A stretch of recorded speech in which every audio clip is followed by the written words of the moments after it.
นอบน้อมต่อพระรัตนตรัยแก้วเจ้าสามประการน้อมเอาคุณพระพุทธเจ้าคุณพระธรรมเจ้าคุณพระสังฆเจ้าคุณพระอรหันตเจ้าอริยสงฆ์เจ้าจุตนจุองค์ได้เมตตาแผ่ปรมีมาปกเก่าเกษาปกห่มหักษาครูบาอาจารย์พระมหาเถระพระเถรานุเถระเพื่อนสหธรรมิกสหพรหมจารีทุกรูปทุกองค์ปกห่มหักษาศรัทธาสาธุชนคนดีเท่าแก่อีพ่ออีแม่ตั้งหลายทุกท่านทุกคนที่ติดตามรับฟังรายการสารธรรมยามบ่ายตั้งสถานีวิทยุในเครือข่ายคลื่นสีขาวเพื่อชาวประชาซึ่งออกอากาศจากวัดปากตังเจริญอำเภอดอยหล่อจังหวัดเชียงใหม่ผ่านไปยังสถานีในเครือข่ายสายบุญคลื่นสีขาวหลายๆสถานีที่จังหวัดลำปางของเฮาก็สถานีวิทยุ104.50 เมกะเฮิรตซ์สถานีวิทยุวิทยาลัยสงฆ์นครลำปางเป็นสถานีที่รับสัญญาณให้พี่น้องต่างลำปางของเฮาได้ติดตามรับฟังรายการจากตังคลื่นสีขาวทุกวันต้องขอบคุณในความเมตตาอนุเคราะห์ของทีมงานสถานีวิทยุซึ่งก็มีดร.จิรศักดิ์ปันลำผู้อำนวยการสถานีน้องแอมพัชริยาฟองจันตาเจ้าหน้าที่สถานีน้องนัทสถาพรสุธาคำน้องดิวอนุพงษ์ตาจินะช่างเทคนิคทีมงานของสถานีทุกคนที่กล่าวนามมาเป็นจิตอาสามาช่วยกันทำงานเพื่อทำให้สถานีของเฮานั้นเป็นสถานีบริการสาธารณะเรื่องข่าวสารวิชาการต่างๆภาคบันเทิงและก็ข่าวสารงานบุญและรายการธรรมะถือว่าเป็นหลักของสถานีเลยทีเดียวและสถานีอีกหลายสถานีเนาะสถานี104.50 เมกะเฮิรตซ์นี่ก็เป็นกระบอกเสียงรับสัญญาณไปทางตัวเมืองเชียงใหม่หลายตำบลหลายอำเภอวิทยุของวัดหนองกายอีก2คลื่นก็รับสัญญาณส่งไปทางแม่ริมแม่แตงออกอากาศเป็นวงกว้างออกไปอีกแล้วก็สถานีวิทยุตังอำเภอฝางโดยเมตตาหลวงพ่อใหญ่พระครูสุจิตานุรักษ์เจ้าของผู้อำนวยการสถานี100.25 เมกะเฮิรตซ์วิทยุเพื่อการศึกษาศาสนาวัฒนธรรมคณะสงฆ์อำเภอฝางเป็นสถานีวิทยุบริการสาธารณะเหมือนกันก็ได้เกาะสัญญาณเชื่อมร้อยกันเป็นเครือข่ายสายบุญออกอากาศอยู่ในขณะนี้ก็ต้องขอบคุณทุกสถานีบุญที่ได้ร่วมกันทำงานในนามของคลื่นสีขาวเพื่อชาวประชาล้วนแต่มีความมุ่งหมายมีความมุ่งมั่นปรารถนาเพื่อจะทำให้สถานีของเฮาเป็นสถานีที่มีเรื่องของธรรมะมากที่สุดจะได้ให้ศรัทธาโยมพ่อโยมแม่ทั้งหลายในภาคบ่ายยามบ่ายของแต่ละวันเวลา 15 นาฬิกาถึง 17 นาฬิกาบางคนกินข้าวน้ำจำข้าวตอนแล้วอาจจะเหล่อหลังเอ็นหลังหรือว่าอาจจะเนี่ยการอิดอ่อนพักผ่อนสบายแล้วก็มาถึงช่วง 3 โมงนั้นก็บางเตือก็ถ้าแบบมีอย่างเงี้ยมันก็ง่อมก็เงาสำหรับคนเฒ่าคนแก่ตอนนี้ก็ได้มาฟังสารธรรมยามบ่ายทางสถานีของเฮาซึ่งดำเนินการจัดรายการโดยอัตมาภาพพระมหาสมชาติชาตปัญโยในช่วงเวลานี้ก็ถือว่า ได้มานั่งนั่งจามานั่งเป็นเปื้อนนะมานั่งเป็นกู้กับศรัทธาญาติโยมเป็นกู้ทางวิทยุกู้กู้จากันเนาะศรัทธาส่วนคำว่ากู้ก็บางเทื่อเขาก็บ่ได้เขาคนเดียว กู้อย่างใดอาจารย์อีแม่ยังบ่ได้ตัวหรือว่าอาจารย์คนเดียวกันนั่นแหละเนาะก็เดียวอีแม่ก้อยตอนที่เปิดสายกะเนาะตอนที่เปิดสายก้อยมาศรัทธาญาติโยมก็กันมาทุกวันมีหลายเรื่องหลายเล่าความจริงเรื่องที่เกิดขึ้นนะในปัจจุบันในเหตุการณ์บ้านเมืองต่างๆก็เป็นเรื่องที่ให้ข้อคิดที่สะกิดเตือนใจเฮาได้หลายอย่างเหมือนกัน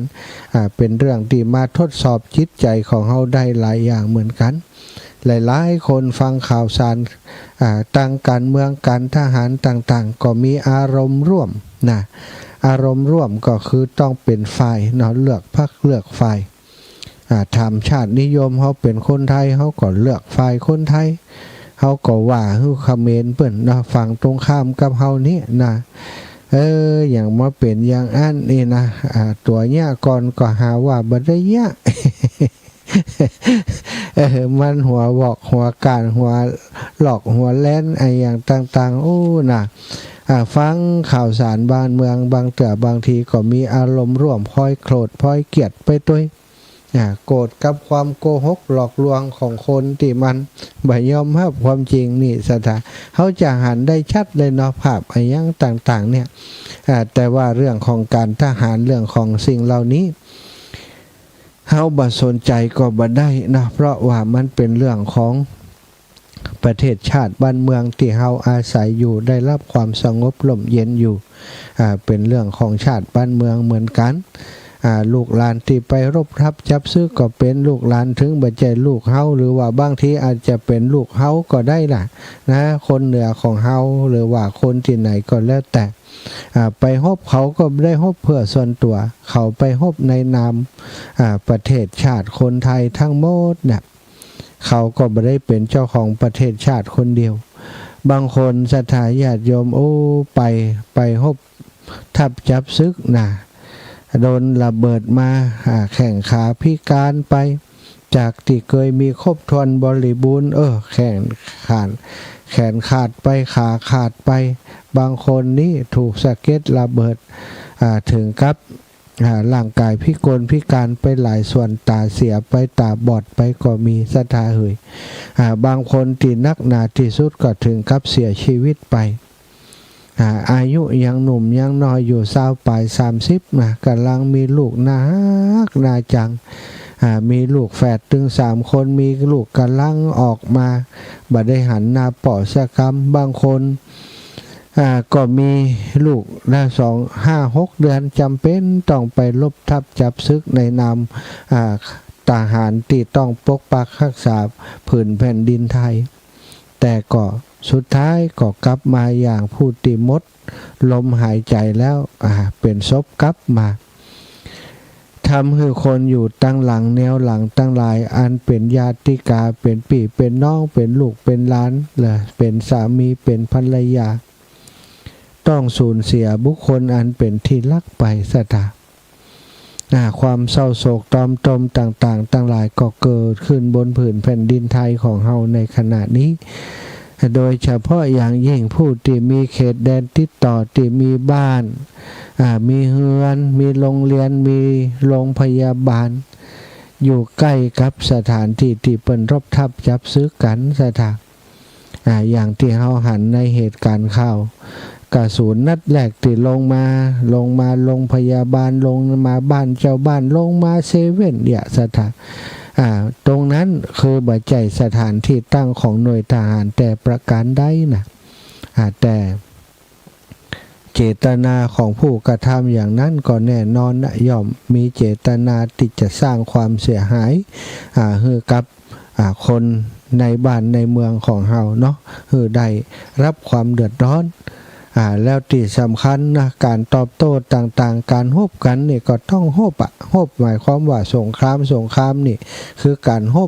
บก็ต้องเรียกว่าต้อง ต้องเสียว่าฝ่ายใดก็ฝ่ายหนึ่งอะเนาะ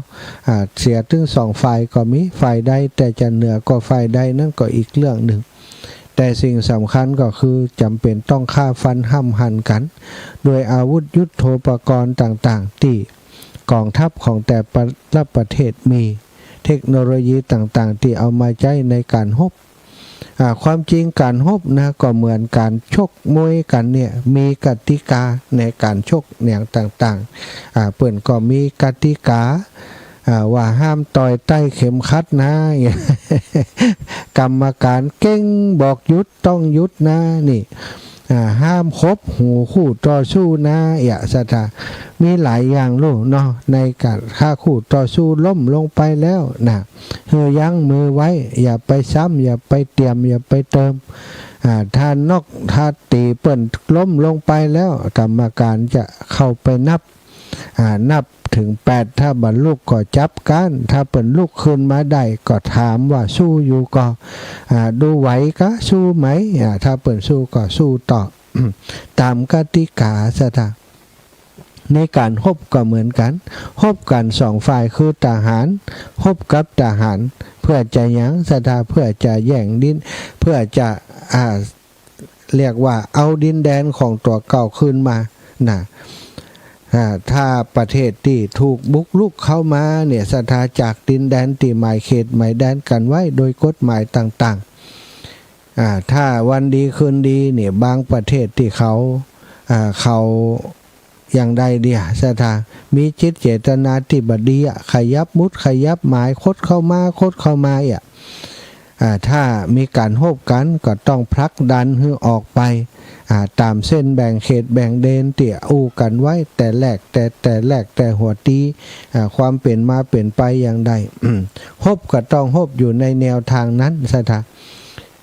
ถ้าทหารโฮบกันก็หมายความว่าที่ตั้งของกองทหารแต่ละที่ละแห่งตั้งอยู่ที่ไหนทหารก็ต้องจัดการจุดที่ตั้งของทหารของฝ่ายตรงข้ามจะไปยิงเข้าไปหาบ้านของประชาชนที่บ่ฮู้อีโนอีเนทำมาหากินอยู่ยิงไปโรงเรียนโรงพยาบาลยิงไปในที่ชุมชนต่างๆนี้บ่ถูกต้องเพราะทหารบ่ได้ตั้งกองบัญชาการอยู่ตรงนั้นเป็นสิ่งที่ผิดแต่ว่าบางทีคนมันนักมวยเนาะนักมวยบางคนมันก็ขี้โกงนะสู้บ่ไหวตีเข้ากระจับเปิ้นห้ามตีกระจับห้ามต่อยต่ำกว่าสะดือลงไปสถานเล่นห้าวไปตีกระจับเปิ้นเนาะตีต่ำกว่าเข็มขัดอีเตอเนาะตีภาษาเปิ้นนี่นะกติกาเปิ้นบอกว่าถ้ากรรมการสั่งหยุดต้องหยุดนะอันนี้สั่งหยุดแล้วก็ยังเนี้ยอยู่นี่เฮาหันนะถ้าเฮาเอาคุณธรรมมาจับนี่เฮาจะหันอย่างหลายๆสิ่งหลายๆอย่างศรัทธาจะหันได้ชัดเจนเลยว่าโอ้คนที่บ่รักษาศีลบ่มีสัจจะคนที่โกหกตอแหลคนที่เป็นตัวที่ปั่นป่วน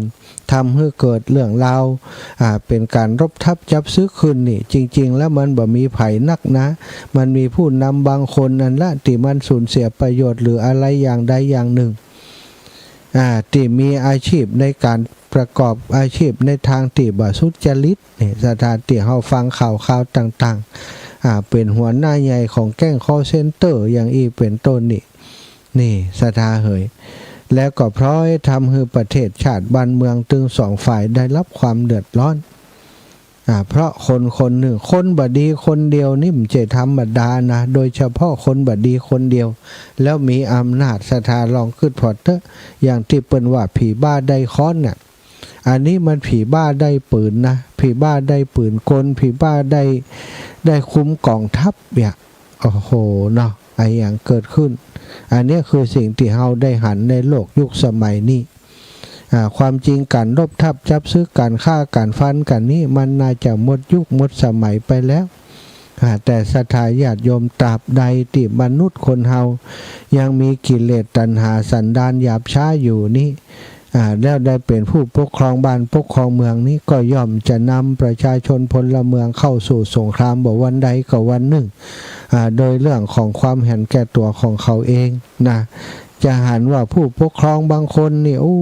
อยู่สุขสบายแต่ว่าประชาชนนี่เดือดร้อนอดมื้อกินมื้อนะหันในภาพข่าวอายังก็ดีศรัทธาญาติโยมพี่น้องอู้ถึงว่าประชาชนชาวเขมรส่วนใหญ่ก็เดือดร้อนหนักหนานะบางคนนี่พอเกิดภาวะสงครามอย่างเงี้ยบ่มีอย่างจะกินต้องตากหน้ามาหาทหารไทยตากหน้ามาถามชายแดนไทยมาขออาหารกินก็มีอันนี้หันภาพแล้วก็น่าสลดหดหู่แล้วก็บอกว่าบ้านเปิ่นเมืองเปิ่นกันพยาบาลเป็นอย่างใดพ่องพยายามจะมารักษาพยาบาลมาโรงพยาบาลติบ้านเฮาติเมืองไทยติผ่านมาก็อนุเคราะห์เอื้อเฟื้อหันแก่ความเป็นมนุษย์โดยกันคือมารักษาโดยบ่มีค่าใช้จ่ายอะไรอย่างนะสถารับอุปถัมภ์มาเมื่อนานแล้วนะบ่มีค่าใช้จ่ายอะไรอย่างเหมือนกับว่ามารักษาโดยสิทธิประโยชน์ว่าเป็นเพื่อมนุษยธรรมเนี่ยเปิดมารักษาเพราะโรงพยาบาลบ้านเฮามันเจริญกว่าก็รับผิดชอบรับภาระแบกรับภาระนี้มาเมินนานพอเกิดในช่วงสงครามนี้บ้านเฮาก็ตึงเดือดร้อนอยู่แล้วเพราะว่าเปิดยิงมาลงที่ชุมชนที่โรงพยาบาลทหารตำรวจเจ้าหน้าที่ต่างๆได้รับความเดือดร้อนอุปกรณ์การแพทย์อะไรอย่างต่างๆเขาถูกทำลายไปเป็นอันมากแล้วก็แถมบ่พอเปิ้นยังจะมาขอรักษาที่เฮาเหมือนเดิมอีกอันนี้ก็เป็นสิ่งที่ทำให้มองหันหลายมุมหลายอย่างเหมือนกันตั้งผู้นำส่วนต่างๆตั้งคุณหมอตั้งอย่างก็รู้สึกอึดอัดใจแม้กระทั่งตั้งกองทัพเนาะที่เฮาได้ฟังข่าวนี้เปิ้นก็ว่าในเมื่อคนก็ยิงโรงพยาบาลของเฮาแล้วก็ยังมาขอรักษาอยู่ที่นี่อยู่กันเนี่ยถ้ามองไปลึกๆนะคนที่เปิ่นมารักษาเปิ่นก็จะได้ยิงรถสถาคนที่ยิงคือแหมคนหนึ่งนะคนที่มาทำความเดือดร้อนแต่อย่างใดก็ตามเนี่ยภาษีของประเทศไทยของเฮาเก็บจากคนไทยบ่ได้เก็บจากหมู่เขาแล้วเขาก็มาดูแลคนไทยแต่ทีนี้มันก็ส่งเคราะห์ไปถึงคนชาติอื่นประเทศอื่นตัวแต่ก็อย่างที่บอกนั้นศรัทธาคนเฮานี่บ่ได้มีความกตัญญูนะเปิ่นดูแลเปิ่นอย่างได้นี่ไปแล้วนี่เฮาจะหารว่าบางคนนี่เหยียบย่ำซ้ำเติมในเหตุการณ์นี้ต่างๆมากมายมาทำอยู่ทำกินเฮ็ดอยู่เฮ็ดกินมาทำเฮียกเนียการในบ้านเฮามีสตางค์ส่งกลับไปบ้านไปจองพอเกิดสถานการณ์เหตุการณ์อย่างนี้เอาสตางค์มาหยับมาย่ำมายีเอาธงชาติของเฮามาเจ็ดสุราษฎร์เนาะเอาไปเนี่ยอย่างที่ต่ำทำกันขนาดนี้เนี่ยเขาได้หันภาพนะสถานหันภาพต่างๆแต่มันเป็นความอายุติธรรมนี่เกิดขึ้นทำไมประเทศชาติต้องมีทหารก็เพราะมันมักจะมีคนที่เอกมาเล็กเกเรคนบดีอย่างอยู่ในประเทศชาติบ้านเมืองของประเทศที่อยู่ใกล้เคียงกับเฮาเนี่ยเนาะหลายๆประเทศที่เฮามีชายแดนเขตแดนติดต่อมีการค้าขายติดต่อกันนี้นะมันก็มีอย่างนี้ซะท่าเปิ้นบอกว่าถ้าศีลธรรมบ่กลับมาโลกาจะพินาศอันนี้มันหันได้ชัดเลยคนบ่มีศีลมีธรรมก็ประกอบอาชีพในการทุจริตเปิดบ่อนคาสิโนอย่างเปิดบ่อนคาสิโนเป็นหัวหน้าแก๊งคอลเซ็นเตอร์เนี่ยคอลเซ็นเตอร์ก็คือตีโทรมาหาเฮากุดแต่มาจุมาหลอกเอาสตังค์คนตั้งหลายเนี่ยก็คือแก๊งหมู่เนี่ยสถาพอเปิ่นแกะปราบแก๊งหมู่นี้ปราบนักเข้าแหล่งทางการเงินรายได้ของเขามันขาดมันหายไปประกอบกับสิ่งต่างๆในการสถานการณ์บ้านเมืองของเขาก็ตกต่ำลงไปมีการถอนการลงทุนไปลงทุนต่างประเทศรายได้ของประชาชนก็ลดลงรายได้จากการที่เคยคดโกงเปิ่นมาก็สูญหายไปนักหนาแก๊งคอลเซ็นเตอร์โดนปราบปรามกันนักสถานทำให้ประเทศนั้นมันก็เดือดร้อนพอเดือดร้อนมาปุ๊บก่อนเนี่ยก่อสงครามขึ้นมาสร้างความเดือดร้อนให้ประชาชนพลเมืองถึงสองฝากสองฝั่ง เฮาก็คงจะมองโดยใจเป็นกลางเนาะศรัทธาคนที่บ่ฮู้อิเนวิโนอิเนยังคนที่เปิ้นบ่เกี่ยวข้องอย่างคนที่เปิ้นบ่ได้ทำเนี่ยเฮาจะไปจังเปิ้นเฮาจะไปโกรธเปิ้นไปเกลียดเปิ้นทะลุปุปางไปหมดก็คงบ่ใจเนาะก็คงจะมองเป็นจุดๆเป็นส่วนๆเป็นคนๆไปแหละคนบ่ดีก็ตัดออกไปนิ้วมันบ่ได้นิ้วนั้นบ่ดีอันใดก็ต้องตัดที่นิ้วนั้นคนบ่ดีคนใดก็คงเฉพาะคนกลุ่มนั้นการฮบทับจับซึกกันอย่างต่างๆเฮาก็คงจะใจในส่วนของเมตตาธรรมเนาะเพราะว่าเมตตาธรรมนั้นมันค้ำจุนโลกของเฮาไว้คนที่ฮบชนะเนาะถึงเฮาจะฮบแพ้หรือชนะก็ตามจะต้องยืนรักอยู่ในเรื่องของคุณธรรมชนะก็บ่ย่ำยีเปิ้นเวลาพ่ายแพ้มาก็บัดตีโพยตีพายนี่ต้องตั้งอยู่ในหลักพวกนี้แล้วเขาจะหารสัจธรรมอย่างหนึ่งคนเฮานี่ความเสียสละนี่เป็นสิ่งที่สำคัญที่สุดถ้าบ่มีคนเสียสละศรัทธาประเทศชาติบ้านเมืองความสงบสุขของบ้านเฮาคงบ่เกิดขึ้นตอนนี้มีลูกหลานพี่น้องทหารหารกล้าทั้งหลายไปฮบทับจับซื้อแตนหมู่เฮาทั้งหลายไปนอนอยู่ในป่าในเขาตามแนวชายแดนต่างๆและก็จะนอนบ่ได้เนอะศรัทธาต้องระแวดระวังกำปืนบ่ฮู้เขาจะมาตั้งหน้าตั้งหลังมาตั้งใดบ่ฮู้จะลูกปืนจะข้ามมาจากม่องใดจากที่ใดจะมาหล่นลงตรงใดอันนี้คือสิ่งที่เปิ้นต้องอยู่ด้วยความหวาดกลัวต้องอยู่ด้วยความกล้าหาญ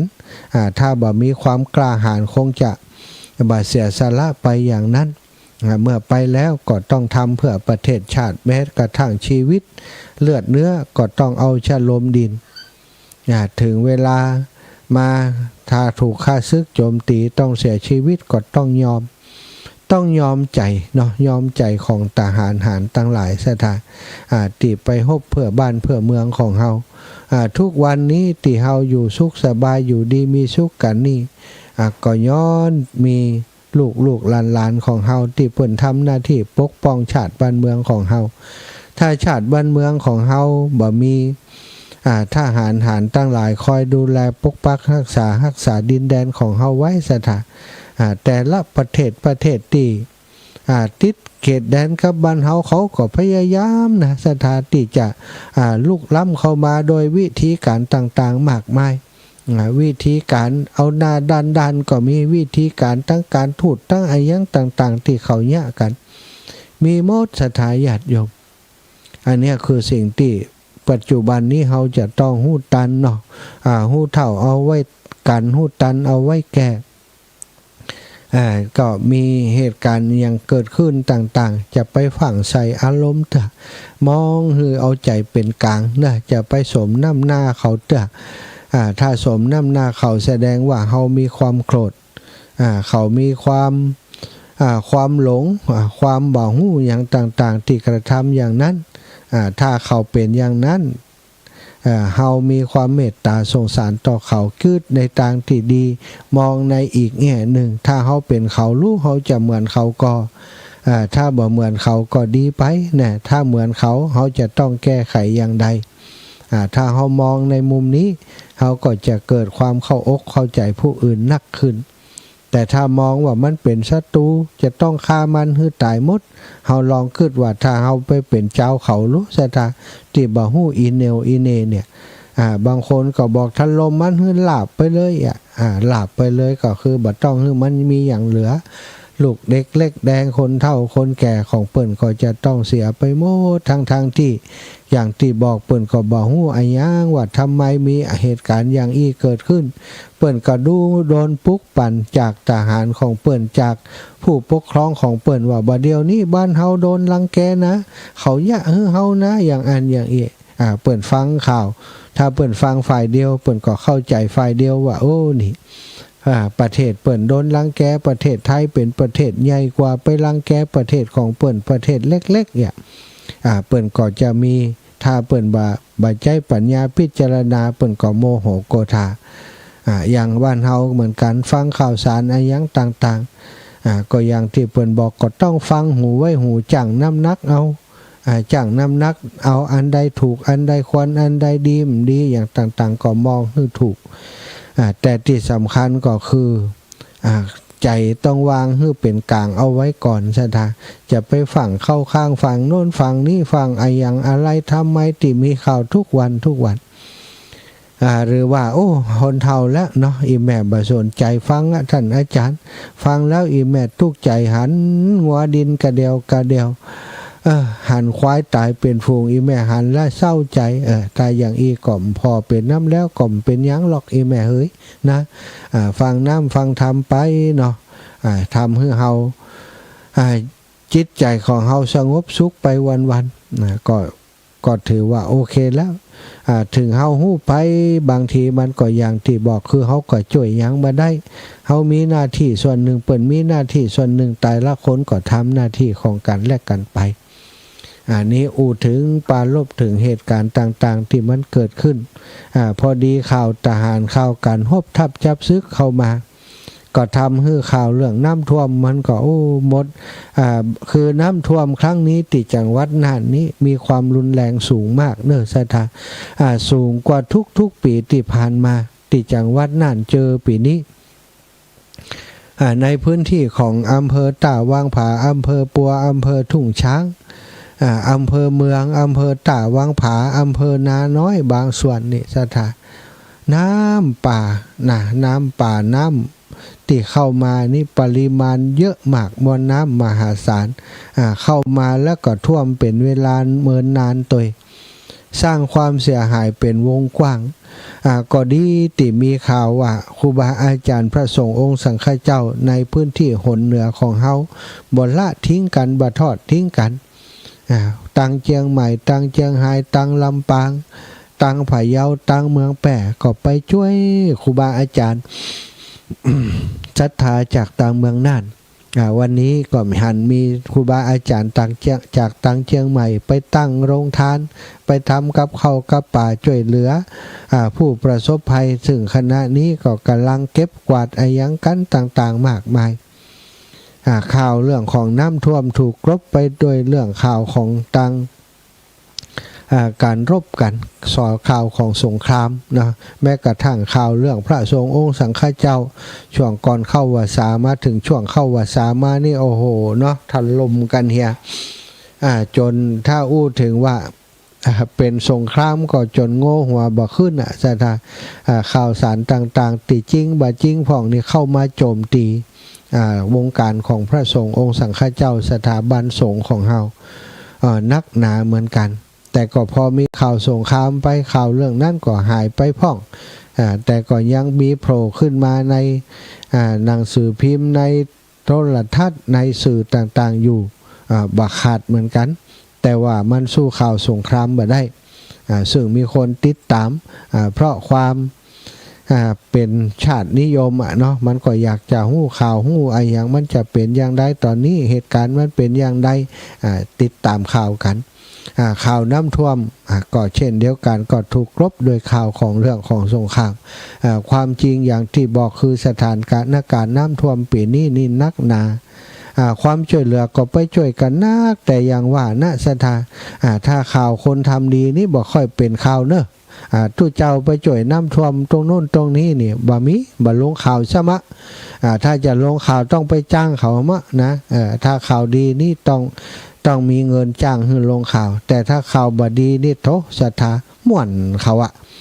เอาไปลงข่าวนี่ซ้ำแล้วซ้ำแหมม่วนนะได้อาสะใจคนสนใจม่วนใจแต่ถ้าข่าวคนทำดีนี่คนทำดีก็ดีตู้เจ้าทำดีก็ดีบ่มีจะเอาไปลงข่าวตู้เจ้าไปช่วยเจ้าบ้านมันเรื่องอย่างตู้เจ้ามาช่วยเปิ้นตู้เจ้าเป็นกู้ภัยครับเป็นปภครับเปิ่นเอาอาหารอย่างไปช่วยนี่นะไปช่วยเนี่ยไปเลี้ยไล่เจ้าบ้านนะกะศรัทธาเนาะถ้าบ่มีศรัทธาญาติโยมเนี่ยทุเจ้าก็จะอยู่บ่ได้เปิ่นเดือดร้อนถ้าทุเจ้าบ่ช่วยทุเจ้าจะมีไว้หยังถ้าพี่น้องพุทธศาสนิกชนคนร่วมศาสนาด้วยกันหรือว่าบ่ใจก็ตามเด้อนะคนที่เปิ่นประสบภัยต้องการความช่วยเหลือนี่เฮาจะนิ่งดูได้กะ มันก็นิ่งดูได้บ่ได้จริงๆแล้วจ่อยก็ว่าบ่จ่อยก็ว่าถ้าบ่จ่อยกำพอตู้เจ้าหมู่นี่มันก็เอาดีกับมันเหียมีกินมีตานก็บอกเปิ้นเวลาเปิ้นประสบภัยบ่หันนุบ่หันมาสักตน แต่เวลาเปิ้นไปก็มองเปิ้นอีกอย่างนึงเป็นตู้เจ้านี่ไปเกี้ยกินยาครบสู่เจ้าบ้านมันไปเหมาะหยังในสถานการณ์ที่เปิ้นประสบภัยคุณจะมองอย่างแหมเนี่ยยังได้ก็ช่วยกันไปทำกันไปค่ะนะถ้ามองแคบก็ได้แคบใจก็แคบใจก็ต่ำถ้ามองกว้างใจก็กว้างมองสูงใจก็สูงศรัทธาญาติโยมเขาจะมองอย่างใดมองอย่างคนต่ำคนแคบก็มองติฉินนินทาเปิ่นไปอย่างกลมดีมั้งละ สิ่งดีๆเปิ่นถึงบอกว่ามองแต่แง่ดีนะจะหาคนที่ดีโดยส่วนเดียวอย่ามัวเที่ยวค้นหาสหายเหมือนค้นหานวดเต่าตายเปล่าเลยฝึกคือเคยมองแต่ดีมีคุณจริงอันใดที่บ่ดีเขาไปมองมันไปสนใจไปใส่ใจมันอย่างส่วนที่เป็นดีก็ดูไว้มองไว้อนุโมทนาไว้กะเนาะอันนี้ไปมองแต่จะหาเรื่องขันอย่างเดียวโอ้สังคมไปยากอยู่ยากเนาะวันนี้ต้องขออนุโมทนาขอบคุณเด้อวันนี้ไปธุระเนาะไปธุระไปดูธรรมะที่สันกำแพงสถาญาติโยมไปที่สันกำแพงไปที่บ้านอย่างก็เนี่ยบ้านสันกำแพงบ้านอย่างก็ บ้านบวกซ่ออีกค่ะบวกซ่อก็บวกอย่างนี้บวกข้างนี่ไปมันลุ้นแต่บ้านอย่างหูจำได้นะไปดูเรื่องนั้นไปดูธรรมาสสถาพอดีมีญาติโยมเพิ่นปรารภว่าอีแม่จะถวายธรรมาสไว้วัดบรรพตสักตัวหนึ่ง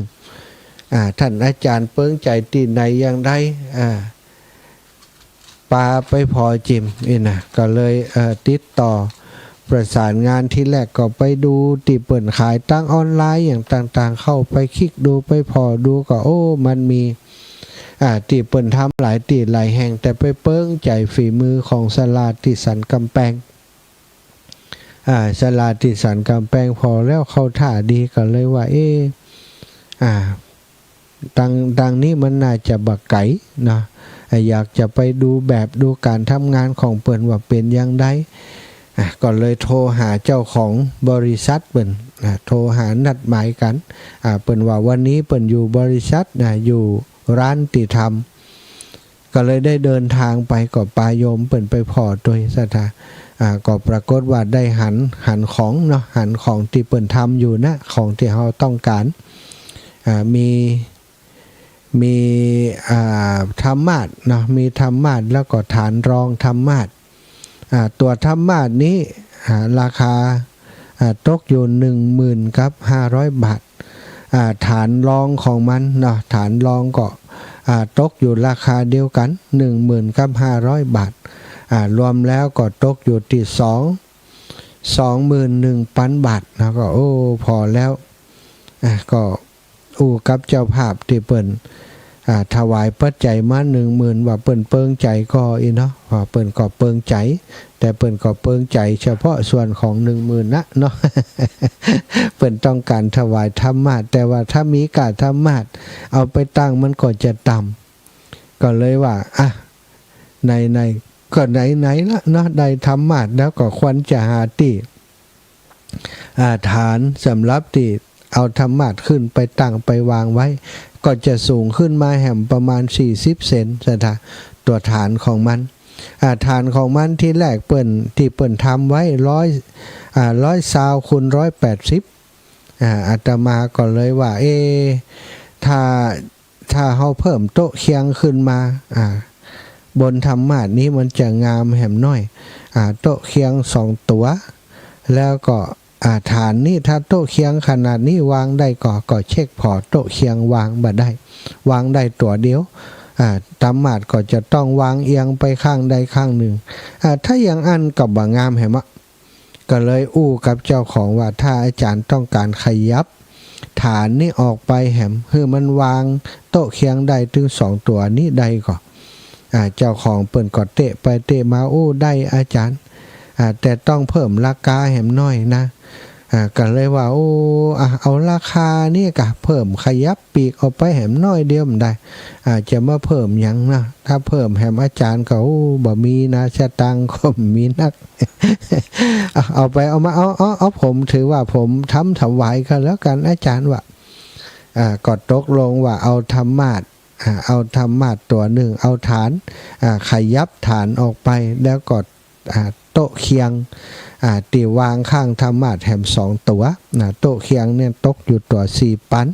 4 ปัน2ตัวก็เป็น8 ปันฐาน10,000 กับ 500ตัวธรรมาสก็10,000 กับ 500นะแล้วก็อาตมาก็พอแล้วว่านี่ธรรมาสชุดเก่าติวัดของเฮานี่ก็เป็นชุดน้อยเหมือนกันก็ต้องการฐานก็เลยสั่งตัวฐานนั่น2ตัวซะท่าเท่ากับว่าเพิ่มฐานมาแหมตัวหนึ่งขนาดเท่าเดียวกันเป็น10,000 กับ 500 บาทเท่ากับว่าฐาน2ตัวโต๊ะเคียงธรรมาสแถม2ตัวธรรมาส1ทั้งหมดก็เป็นสตังค์อยู่ประมาณ 40,000 ปลายสตางค์ เดี๋ยวนี้มีเจ้าภาพเนาะเจ้าภาพที่เป็นเจ้าภาพตัวธรรมาสถึงแล้วโยมแม่คำน้อยคำอินบุตรเนาะแม่น้อยคำอินบุตรเป็นเจ้าภาพตัวธรรมาสถึงส่วนตัวฐานข้างล่างนะถ้าศรัทธาญาติโยมทั้งหลายส่วนที่เหลืออิตนาฐาน2ตัวกับโต๊ะเคียง2ตัวถ้าศรัทธาตันใดฟังแล้วอีแม่ก็อยากจะตานตัวเปิ้นนะศรัทธาอาจารย์ขอร่วมบุญร่วมกุศลขอให้ขอห้อมตัวได้ก็นะก็ได้เนอะศรัทธาตอนนี้มีคนที่เปิ้นห้อมมาก่อนแล้วพี่น้องจัดสรรกำแพงเสร็จจากที่ไปพอธรรมาสแล้วก็โซดไปหาโยมแม่ละไมโยมแม่ละไมใจปัญญาซึ่งที่บ้านของเปิ้นนี่เปิ้นทำเปิ้นต่อผ้าต่อผ้าพื้นเมืองแล้วก็ทำเป็นผ้าไตรจีวรของพระสงฆ์องค์สังฆเจ้าผ้าไตรผ้าคลุมไหล่ผ้าอย่างต่างๆติดใจเกี่ยวกับพระสงฆ์นี่เปิ้นทำก็เลยไปแวะแอวหาแล้วก็เปิ้นเกยถวายผ้าอันคลุมไหล่ให้กับอาตมาก็อยากจะไปดูสถานที่ทำงานของเปิ้นก็ได้ไปแอวหาโยมแม่ละไมใจปัญญาที่บ้านเลขที่3หมู่ที่1บ้านบวกค้างตำบลบวกค้างอำเภอสันกำแพงจังหวัดเชียงใหม่ซึ่งก็ไปพบกับแม่ละไมแม่พวงทองมหาวงศ์อูจากกันไปฉันเข้าฉันเพนตีหั่นแล้วก็ไปสั่งทำจีวรไตรจีวร1 ชุดเนาะ4,500 บาทแล้วก็ก่อนจะกลับโยมแม่ก็ได้ถวายผ้าคลุมไหล่ผ้าอาบน้ำฝนแล้วก็ยังได้ถวายร่วมบุญธรรมาสนะแม่ละไมร่วมบุญธรรมาสมาแหม500แม่พวงทองมหาวงศ์ร่วมบุญธรรมาสมาแหม1,000ก็ต้องขออนุโมทนาบุญนะเงินก้อนแรกเนาะก็เป็นฐานรองธรรมาส2 ชุดกับโต๊ะเคียงนะก็ถือว่าเป็นชุดธรรมาสอันนี้คือชุดธรรมาสที่จะเอาถวายไว้ที่ศาลาใหญ่ในวัดบรรพตสถิตสถานก็ทำถวายได้ไว้ในพระพุทธศาสนาแจ้งข่าวสารบุญนี้คือกับศรัทธาอีป่อยอีแม่ได้รับทราบรวมกันไผ่มีจิตมีใจคนเล็กคนน้อยก็ได้เนอะคน10คน20ก็ถือว่าได้ร่วมบุญด้วยกันบางครั้งเขาบอกมีเงินเป็นหมื่นเป็นแสนอย่างเปิ้นเนาะศรัทธาญาติโยมแต่ว่าก็อยากจะทำบุญทำทานอย่างอีกการทานธรรมาสก็เหมือนกับฮือทำเป็นทานเหมือนกันธรรมาสนั้นเป็นสถานที่พระสงฆ์องค์สังฆเจ้าขึ้นไปนั่งเทศน์ธรรมแสดงธรรมสถานนี่ก็ถือว่าเป็นสิ่งที่มีความสำคัญในการเผยแพร่พระพุทธศาสนาพระพุทธเจ้าจะเทศน์แต่ละครั้งแต่ละทีนี่จะต้องเทศน์บนอาสนะที่เหมาะสมถ้าประเดี๋ยวนี้ก็คือต้องเทศน์บนธรรมาสพระสงฆ์ที่จะแสดงธรรมนะศรัทธาจะอาวุโสหรือว่าบาอาวุโสก็แล้วแต่ถ้าถูกนิมนต์ขึ้นแสดงธรรมต้องขึ้นนั่งที่สูงก็คือบนธรรมาสที่เหมาะสมเพราะธรรมที่เอามาแสดงคือธรรมของพระพุทธเจ้าซึ่งเป็นของสูงไผ่ได้ตานธรรมาสก็เพื่อนผู้ ผู้จะเป็นผู้ที่มีพยาปัญญาดีมีเกียรติยศเป็นคนที่สูงส่งอยู่ที่สูงเนาะได้ตานของสูงได้ตานของดีไว้ในพระพุทธศาสนาใครจะร่วมกันก็บอกมาเนาะถ้าบอกกันมาชุดนี้อาตมาจะเอาตานในวันที่24เดือนสิงหาเนาะสถาวันติตั้งถ้ำหลวงครั้งที่2จะเอาตานทั้งหมดเลยจะยกตานที่ศาลาบำเพ็ญบุญศาลาใหญ่ศาลาปฏิบัติธรรมของวัดบรรพตสถิตศรัทธาเปิดสายให้ศรัทธาญาติโยมได้โทรเข้ามาเนอะ0808844173 0808844173นะสำหรับศรัทธาญาติโยมที่จะร่วมบุญไปเมืองน่านเนาะอาตมาจะไปเมืองน่านในวันที่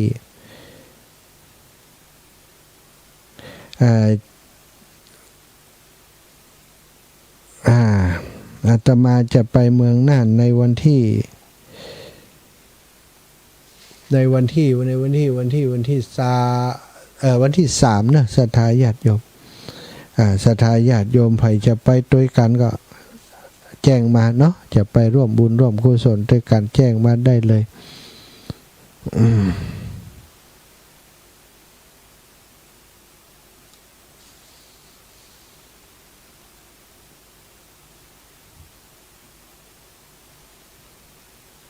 ศรัทธาอีพ่ออีแม่ทั้งหลายเนอะที่ฟังรายการอยู่ในขณะนี้เนาะอยู่ที่ไหนก็ดี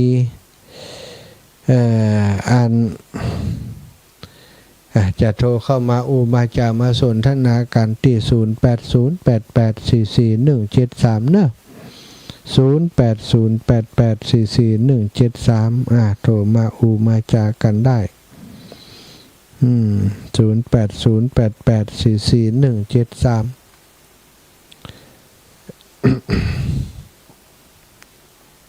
ศรัทธาญาติโยมที่ฟังอยู่ต่างบ้านต่างจองในขณะนี้ไทยจะไปแอวเมืองน่านด้วยกันในวันที่3เนาะถ้ามีรถไปเองถ้ามีเครื่องครัวจะไปร่วมถวายด้วยกันก็เรียนเชิญเจริญพรได้เนอะวันที่3จะออกเดินทางประมาณ 7 โมงศรัทธาจากวัดบรรพตสถิตกะว่าไปถึงปุ่นประมาณ10 โมงเกิง11 โมงประมาณเนี้ยเนาะก็จะไปที่ทางทีมงานของวิทยาลัยสงฆ์นครลำปางนัดหมายเอาไว้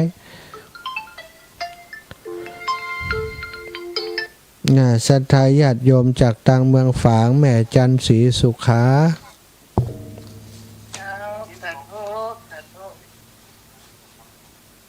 เจ้าแม่ก็ให้ร่วมบุญอยู่นะแล้วมันลำบากไม่จงดีกับนี่กุฏิก็อาศัยไม่จงดีจดก่อนได้จะไปเมืองฝางอยู่จะโอนก็ว่าจ้างโอนจดไว้เขาจะไปเก็บคนเดียวเขาจะเอากี่บาทจะขอลูกขอหลานก็เดี๋ยวมันจะจมท่านั้นท่านี้มันก็มาม่วนไปเนี่ยกะถ้าจะหอมก็หอมแล้วเขาจะไปเขาถึงไปฝังอยู่แล้วหอมไว้หอมเต่าหึอันอีกเนี่ยหอมธรรมะ500เจ้าธรรมะ500แม่จันศรีเจ้าถ้าจะหอมก็หอมเปิดวิทยุใส่กันนี่ฮะโอเคเนาะอีแม่นี่เล่นฟังวิทยุไปตัวฟังวิทยุเอิงไปตัวนี่ศรัทธาญาติโยม0808844173เนอะโอ้เจ้าลำปางมีไผฟังก็ได้นี่วิทยุนี่เจ้าลำปางไปใส่กันหมดนี่เจ้าเชียงใหม่เมืองฝางเพิ่นโทรมาน่ะเจ้าลำปางนี่ บ่ได้ฟังรายการก้าตอนบ่ายนี่รับกันอุตุอัตะเลยกะต่อชั่วโมงต่อไปนี่ท่านอาจารย์พระครูสิริธรรมบัณฑิตนะบ่ฮู้อยู่หรือเปล่านะวันนี้นะอย่างใดไปมาบ่แน่ใจเดี๋ยวถามก่อนนะ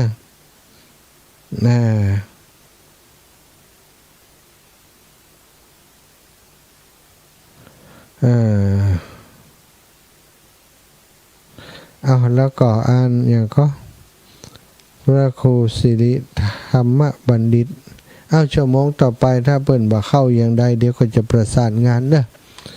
ถ้าเปิ้นเข้าก็จะได้พบปะกับเปิ้นเนาะท่านพระครูสิริธรรมบัณฑิตได้จะได้เข้ารายการมาพบปะกับศรัทธาญาติโยมเนาะขออนุญาตเวลาติดเหลือนี้ประกาศอนุโมทนาบุญให้กับศรัทธาที่เปิ้นหอมขันแก้วตั้ง3มาตวาเนอะจบแล้วนะขันแก้วตั้ง3ส่วนที่เหลือนี้จะเอาเป็นยอดตาลเนอะนี่กดจัดตานวันที่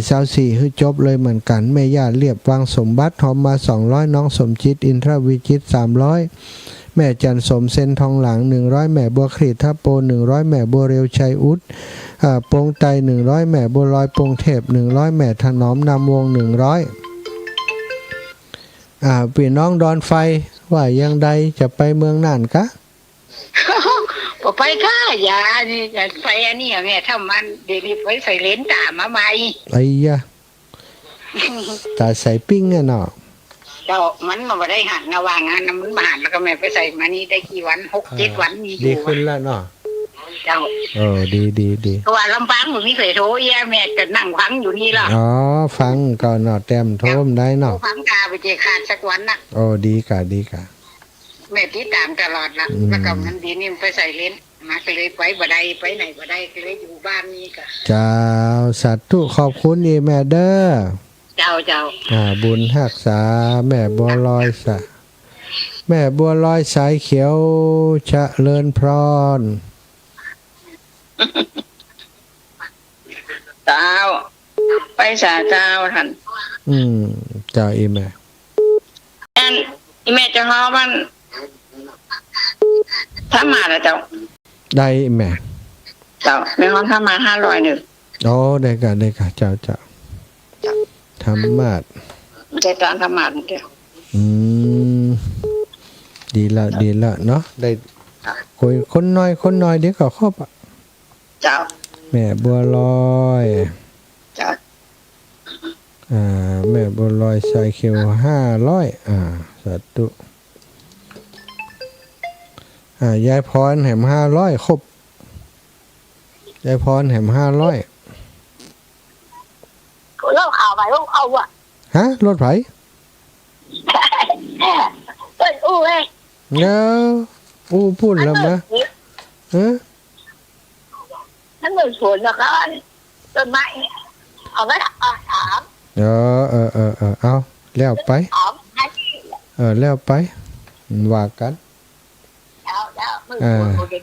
เอาตกเลยเก็บพายเห็นเด้อยายพรสาธุแม่บัวลันจำปาอิ่มและลูกหลานปะกันสักกำเนี่ยเขาไปห้อง2 รอบกันน่ะไปไหนบ่ฮู้แม่บัวลันจำปาอิ่มไปแอวหากล่มปะกันสักกำไปปะแต่ไม่ยาละไม่อายุ88ศรัทธาต่อตาดีหูดีเขียนหนังสือเองได้รับออเดอร์เองได้หมดเนี่ยเอาตะกี้ถึงแม่ถนอมนามวง100 บาทแม่ย่าเล็กปาวลีอินสุวรรณ500 บาทแม่แก้วสิงแก้ว200 บาทแม่จันดีเท้ามณี100 บาทแม่ศรีนวลวงชมพู200 บาทป้าแก้วนะป้อนิคมมีใจวงแม่บัวคำกองเขียวพร้อมลูกหลานร่วมบุญมาแฮม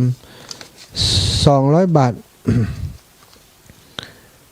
200 บาทแม่บุญตาเทียนชัยบันตา200 บาทแม่ทาบันฟ่อน50 บาทแม่เรือนเงินธรรมเสนา100 บาทแม่ทองเครือชัยคันธาพร้อมกับลูกหลาน500 บาทแม่เพ็ญศรีชัยเรือน100 บาทแม่เพ็ญณลำปูน100 บาทแม่กาบแก้วศรีอินแก้ว100 บาทแม่บ้านใหม่วังบน100 บาทแม่สุแก้วสอนศรีนุสร100 บาท อันนี้ต้องขอบคุณนุโมทนาบุญเด้อศรัทธาน้องโยมน้องวีนัสนีแก้วเดียวแหม100 บาทเนาะน้องติ๊ก100ก็200ติ๊ก จำไม่ได้ เอาแล้วเนอะศรัทธาญาติโยมกะเดียวถ้าท่านอาจารย์พระครูสิริบะเข้าก็จะได้เข้าแทนเปิ้นแหมแต่ว่าตอนนี้ลาศรัทธาก่อนอายุวันโนสุขังพลังเด้อ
ดอกน้อยเฝ้าคอยคนที่ใจ